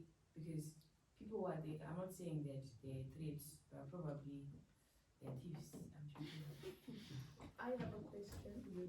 So in this situation, I just want to understand, like, what do you guys think of a system where if it's an encampment, they have men in their own section, women in their own section, women with their children? Do you think that could help in protecting their rights? Because if they're all then mixed together, especially women and men, there's a high chance that women will get violated more. So I just understand, like, what do you think of having the system where men are on certain parts of the encampment and then women and children? But it might also separate families. Can separate them. Some people are unaccompanied minors, so they're the little brother who's 4 years, and then others are like older sisters who are like 11. Then he gets sent to the men's camp. It still doesn't stop sexual abuse because there are men who sodomize children. There are people there's still sexual predators within the camps, even if they're separated by gender. I was just saying it still doesn't solve the problem because even if we put a demarcation that this is the woman's side, this is the men's side, the officials can abuse the women. Yeah, they should have more access to them now. So how, at the end of the day, how are we going to protect women, children, and those who are especially those who are disabled and children? Like, for instance, like what happens between Russia and Ukraine? Sorry guys, I forgot my point. I think that's a societal issue that has to be addressed by introducing heavy consequences for the abuse of women and children, so that men know, even if you're a predator, you know that you won't take the risk of doing it because the consequences are too great. But you see, the issue with that is even if you just look at your own country in general, we are struggling as Zimbabwe as a whole to deal with GBV. So even trying to implement in the refugee camp, it's difficult. Because as a country, if we aren't struggling to protect our own citizens, our own women within Zimbabwe, how are we supposed to protect women that come from another country that are enclosed by themselves in another city, in an capital city? So it goes back to integration, right? We just have to integrate them so that they can feel comfortable within the state, rather than encamping them. Because But still, I still feel like they may be vulnerable even if they're integrated, because abuse will still No, they are vulnerable. That could be Discrimination. lessened. It could So be lessened to an extent, but now that they're enclosed and then the income is higher. Yeah, true. I just think that the violation of the rights of women and children need to be taken very seriously. So, for example, a man is charged with gender-based violence in court. I feel like the jail time should be increased from what it is now, so that men don't take the risk of violating the rights of women and children because the consequences are too high. Okay.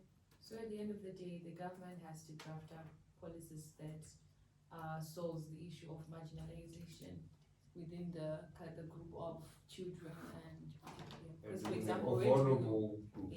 because already we have Tongogara camps, we have camps. For example, I'm talking about things which are practical right here. So how do the government protect the rights of those who are in the encampment system? So I feel like the government at the end of the day has to create strong policies and strengthen the durable solutions in implementing solutions that solve the issues of marginalization. I think. And it's the same thing with persons with disabilities who are now unable to do certain things for themselves. You know, we also need to consider them and get assistance for them, which then comes from the government to assist them to be able to also live, you know, how they are. To have their rights protected. Yes, and older persons. Can you move on? So, point number 13 states that the spirit of Pan-Africanism should permeate the quest for solutions. Economic and other forms of integration should be used to counter the destabilizing effect of colonially demarcated boundaries. So basically, from my understanding, the relevance is just stating that we now need to come together as an African continent as a whole, and as well with Pan-Africanism, right, if I'm not wrong. It's also including people that are not within Africa, but they are Africans. So getting assistance from any African, right, and bringing about a spirit of Pan-Africanism so that we can now find solutions that are durable to us as Africans without that's the same thing I was saying, like without always basically looking at the New York Convention, which is now more applicable to the Western world. That makes sense. Like it all goes back to the lecture that we had last week on the issue of decoloniality. So probably we can sign other papers. Charles has something to say. I think border disputes are the root causes of conflicts in Africa. For example, if you look at the conflict between Ethiopia and Eritrea, it is because of border disputes, which were demarcated by the colonialists. So if we come together and move as one Africa, there will be no conflict. Yeah. So loosen border boundaries between Africans. So we must loosen border boundaries. And if there is no conflict, there will be no people which are displaced. So would you say we should have, like, you know how in Europe you have an EU travel document that allows you to visit any other European country without too much of a hassle? Do you think we should have that in Africa? Yeah, we should give one passport in Africa, one for one currency. Okay. So one for your country and one that allows you to travel within Africa. Yeah. Freely. Yes. I agree, 100%. I also feel like Pan-Africanism has paved way to some declaration. For instance, the Kampala Convention, that was a result of Pan-Africanism.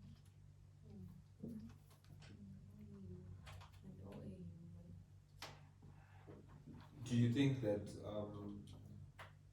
the unification, well, not unification, but the unity between African states might be perceived as a threat by other foreign powers?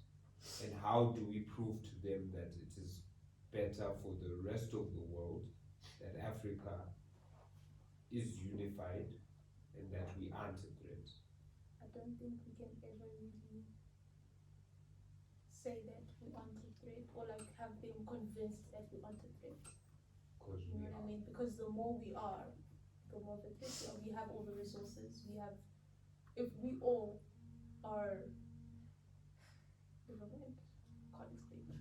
I understand what you mean though. I get what you're trying to say is that we can't lie that we won't be a threat when we're unified, because we will be. Because really, if you see, the borders were created because they already see us as a threat. So those borders were there because they knew that if we all came together, we could defeat them. Mm. And we are powerful as an African continent as a whole. We are. Okay, if you look at the last part of this point 18, where it stated that the destabilizing effect of colonial and demarcated boundaries, you know, the issue which is causing conflict in this stand is because the result of colonialism, where when we were coerced into different states which were separated, right? So that's causing conflict and division within the African state. So I feel like the spirit of Pan-Africanism should permanent the quest for solutions. So if we come together and the spirit of Ubuntu and also the issue of conventions, you know, the conventions that were signed, for example, the 1951, which was signed, it had everything to do with Europe rather than Africa. So I feel like we have to promote decoloniality and coming up with our own document that that is relating to the problems of the refugees in the context of Africa, and also rooting out with the problem of division, which is already there, which was caused by colonialism from the last point. So the issue of decoloniality on this point is very important by promoting the spirit of Pan-Africanism, so that we can come with our own document that is solving solutions in our own way, relating to what is happening in Africa as it stands. Because as it stands, we all know that Africa is not united. So the point of the declaration is just stating that we should advocate for Pan-Africanism by coming up with our own document that has everything to do with the Africans. I don't know if it makes sense, but I'm trying to make it a bit sense. But I think like there's also division within countries. So if you look at Zimbabwe, the Ndebele and the Shona, South Africa, the Xhosa, the Zulus, Afrikaners. So I think now it's a matter of actually finding solutions within your country first, and then being able to expand that with other countries. I agree 100%. I think the division within African states is a big problem. You know, this identification by ethnic group also creates a lot of friction. So I agree 100% with you saying that if we can find a way to deal with that within our African states, it can then spread between, you know, relations between states.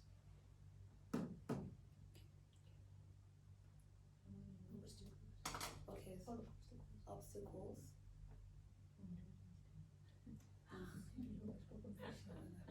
Okay, so we're moving on to point number 14. Issues of displacement are often highly politicized. Political leadership is required to counter the expression of populist nationalism.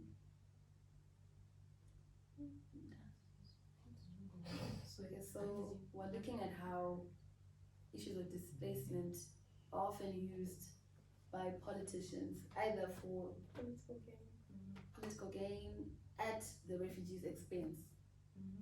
Yes, so the declaration encourages the political leadership to counter expressions of populist nationalism, which can sometimes encourage movements such as xenophobia, and hopefully you can find ways to incorporate points such as Pan-Africanism and democracy, so that we can fairly and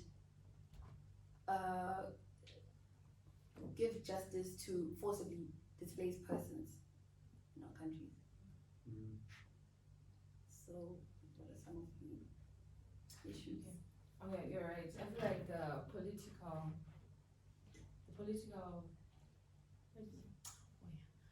political actors, they play a vital role in shaping nationalism. So it all goes back to the point that if the political leaders,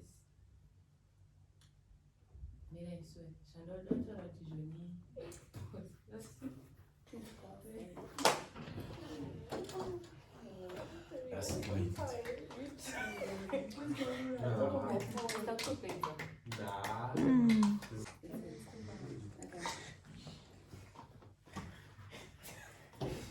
Okay, so I feel like this point is talking about political leadership is required to counter the expression of populist nationalism. So I feel like political actors, they play a vital role and in contributing to nationalism.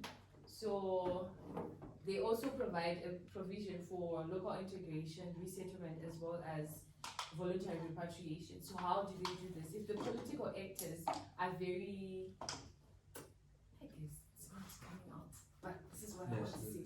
Oh yeah, exactly. For example, the example that I've given before, when I stated that the political actors, if they play a part in working with the government, whatever, I don't know what I want to say, but this is what I want to say. Okay, exactly. They influence nationalism. How?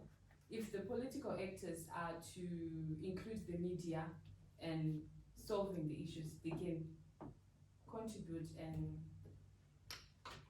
It's not like, coming. can I help you? It's not coming. It's not Can I coming, help you? but it's there. Can I help you? Can you tell me?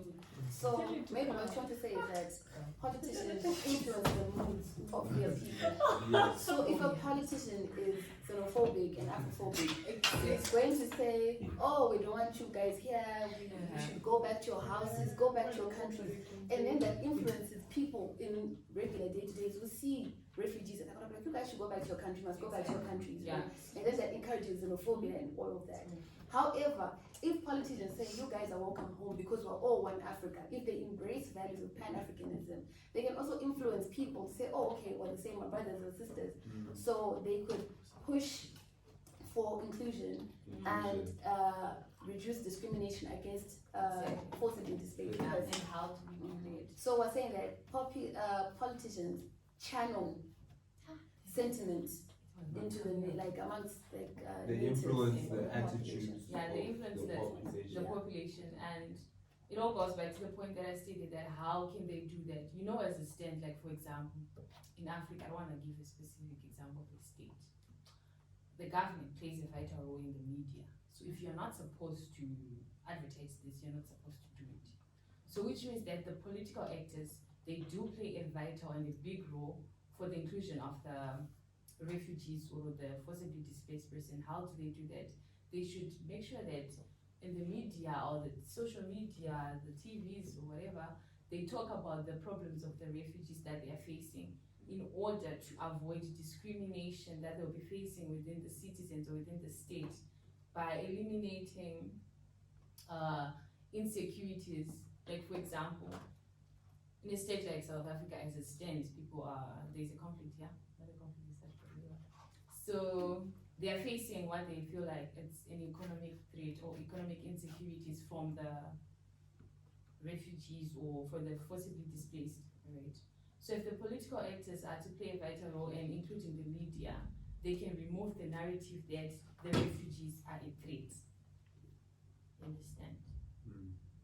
So if they are to publish their problems on TV, whatever. So at the end of the day, the political actors do play a vital role in solving the issues of the forcibly displaced persons. So do we address the obstacle? I think the major obstacle there is nationalism. Nationalism will always hinder unity because you identify by the nation you come from, not by the continent or by the fact that we're all human. Yes. Like what Mamanzile was saying, that the populists, they help counter the expressions of the population. So at the end of the day, it goes back to them. If they hate the refugees, citizens are going to do the same. Yeah. So they are vital. Okay. So moving on to point number 15, or does someone still have anything to add? No? Nothing else to add.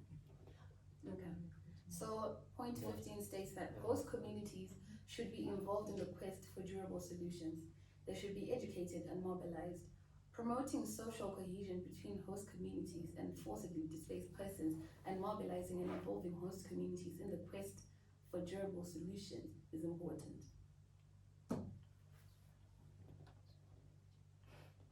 So we take it from there. Number 15. So saying host communities should be involved in the process, just like refugees, because they're the ones who will be integrating. So the communities where you actually want to integrate the refugees, you should involve them. So like what you're saying, that we should avoid the whole building the constituents and we should integrate. So those people those communities that were putting them inside, we should like involve them and how they would go about the integration. The discrimination, big attacks. Is it also just them being educated about why they have refugees, the reasons behind people being forcefully displaced, and now how they can actually assist them as the host country? So either integrating them or having a better encampment system for them, so that they also feel welcome within the host community. Because I think the worst thing that could happen is you relocating from a country of origin due to conflict, and then going to another country of to your country of destination or this place where you're going, and then you're facing discrimination. So host communities should be well aware of why these people have relocated, why these people have been displaced, and then work around that. But the part of saying that the welcomingness is also very important. And how do we make sure that the host communities are aware of The use of media. And political leadership, like you said, influence. So if the leadership of a state can influence its population, that look, these are our friends.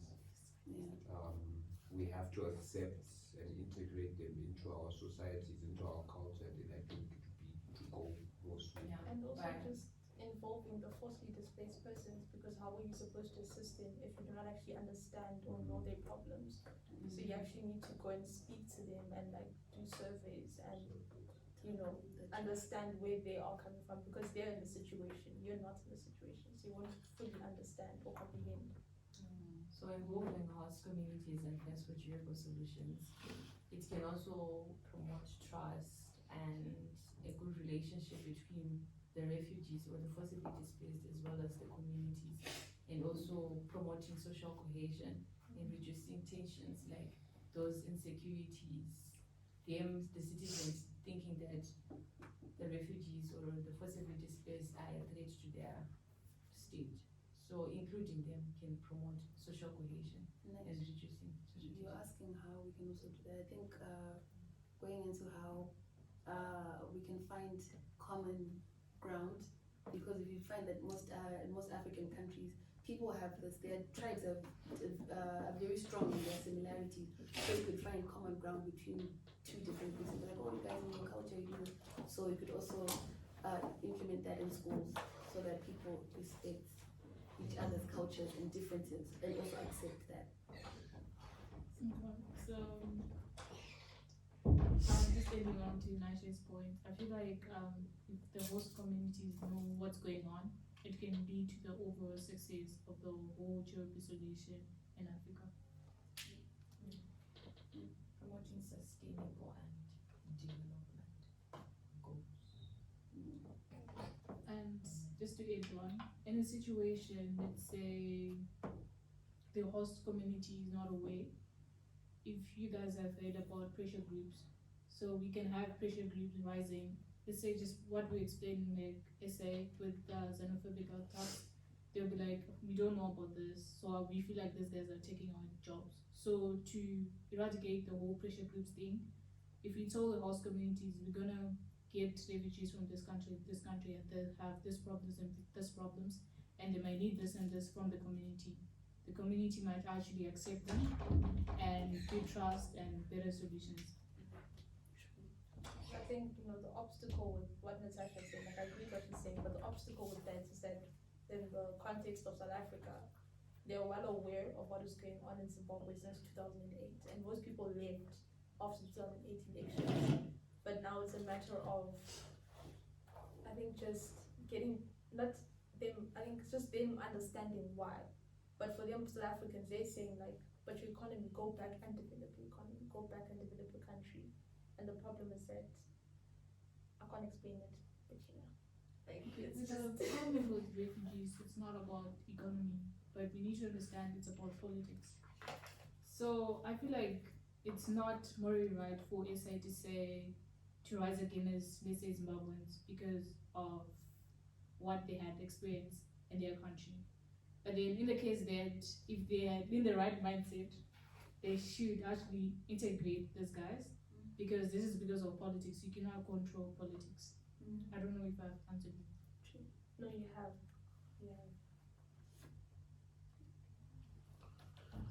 Any additions? Okay. So point 16, there is a need for greater clarity about the concept of protracted displacement as it applies to Africa.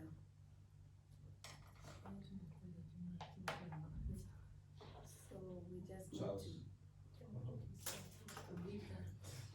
Yeah, Victor and Charles.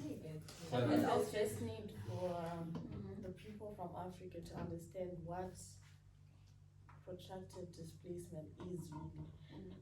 Where we know that it's a long-term displacement of people from their home country to the visiting country, and they cannot go back because of conflict, natural disasters or persecution or things like that.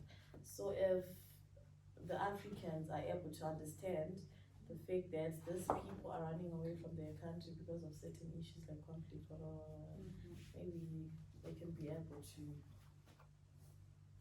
I think in African, like what Sandra is saying, it's basic understanding that these are involuntary or coerced movements, which means that they are forced or obliged to flee. So it's not like they've basically just decided in a way, but sometimes they don't have they don't have an other way but to just flee their country. And the issue it becomes long and protracted is because the situations back home have not been resolved.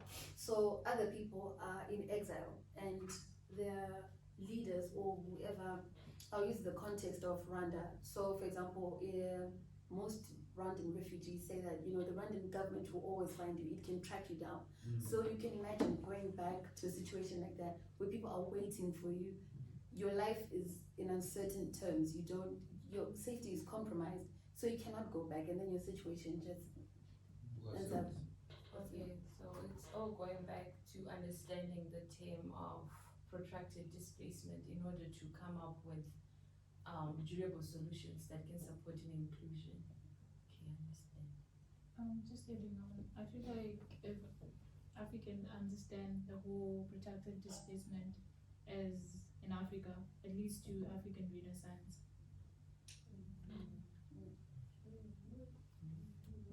Okay, so some of the obstacles, if anyone can take it through. Charles, do you want to take it through? Time. You got your late. What do you mean time? Okay. On obstacles, I feel like What are obstacles to 2016? on obstacles, I feel like in each and every African country, the way that they view refugees is different. They cannot agree on a certain term that, okay, this is a refugee, this is a refugee. It's all different in their sense or according to their norms and values. There's it also goes back to the lack of coordination from the government. And also, Basic education. for them to understand the term protracted displacement. Because it also hasn't been addressed by the UNHCR. They haven't put any provisions for protracted displacement in their frameworks. So that still also needs to be addressed. And if they address that, maybe they can change the laws and the policies relating to protracted displacement. But then moving on to our final point, which is point number 17, there is a need for disaggregated data collection and research on displacement and the solutions thereto. So maybe we need to specify the statistics that are involved with displaced persons and not just accumulate them and just put them into one mound, because displacement is not a monolith. It happens differently for different people, like how we've addressed in our points that they're environmentally displaced persons, they're politically displaced persons, they're economically displaced persons, they're religiously displaced persons. So there's different areas. You need to find the data that it relates to that so that you can address the situation. Okay, so you're saying that we have to research and collect data of the root causes of displacement.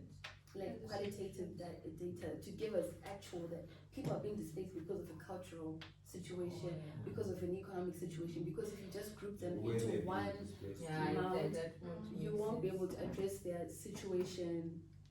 So that the resources will be targeted to exactly where they're supposed to.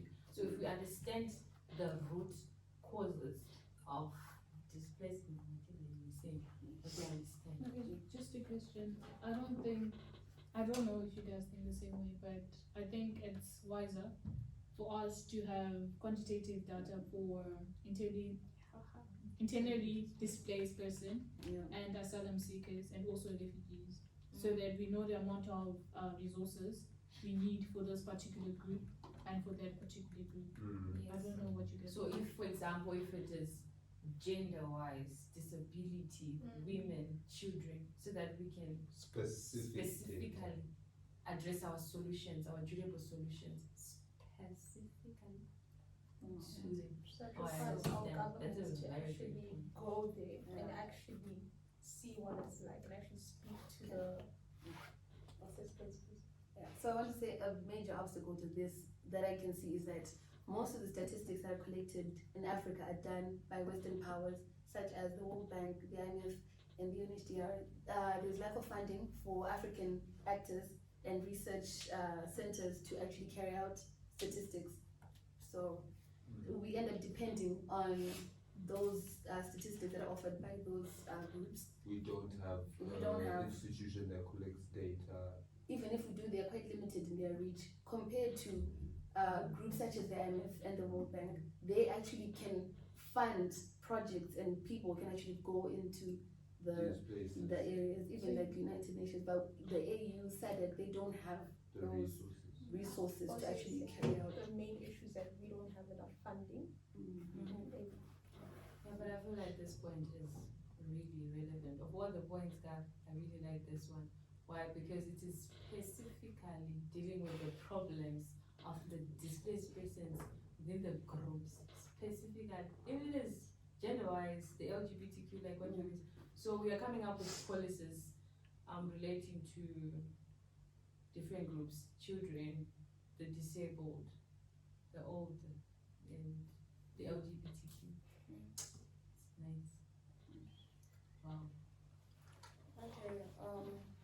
So to conclude our discussion, we've seen that there's a number of problems with protracted situation, which is faced with various obstacles to implementing a way forward. So, however, these challenges can be solved through the involvement and engagement of various actors such as the governments, the forces. Forcibly displaced. Okay. No, let me start again. Okay, so to conclude our discussion, we have seen that there's a number of problems with the protracted situation, and which is faced with various obstacles to implementing a way forward. So, however, we see that these problems can be solved through the involvement and engagement of various actors, such as the government, the forcibly displaced persons, the local communities, the international governmental and non-governmental organization, the civil society, and the media as well. So practicing democratic principles of the rule of law, respecting the human rights, transparency, and good governance is also the key to minimizing the number of obstacles. So promoting Pan-Africanism and Afrocentric values of Ubuntu will help limit discrimination and xenophobia, as well as increase participation, cooperation, and peace building. So we hope that you have enjoyed our lively discussion as much as we have enjoyed it as well. And would like to thank you for watching, and would like to thank the International Relations Department for giving us this opportunity to have our roundtable, and as well as allowing us to upload this on our YouTube channel. So we thank you for your time. Thank you, guys. Thank you. Like, share, and subscribe. That's a wrap. That's a wrap. Oh, guys, thank you. Stop celebrating. Thank you. It wasn't recording. It wasn't recording. Someone prophesied one day. Eh?